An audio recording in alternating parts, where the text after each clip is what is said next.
Do you want to know how you can delete your Onlyfans account? If yes, then this video is for you.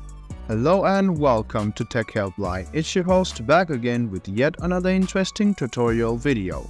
In this video, I'm going to teach you how you can permanently delete your Onlyfans account. Go to onlyfans.com in your Chrome or Edge browser, and then onlyfans.com will shortly load in your browser.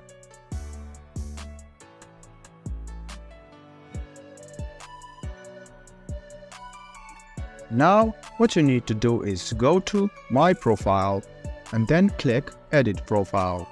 Now go to your account, scroll down, and you can see Delete Account.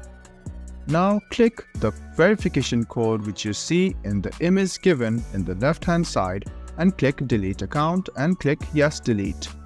Congratulations, you have just deleted your Onlyfans account permanently. I hope this video was helpful for you.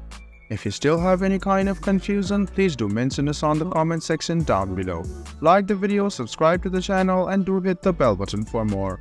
Hope to see you in the next video as well. Until then, goodbye, take care and enjoy.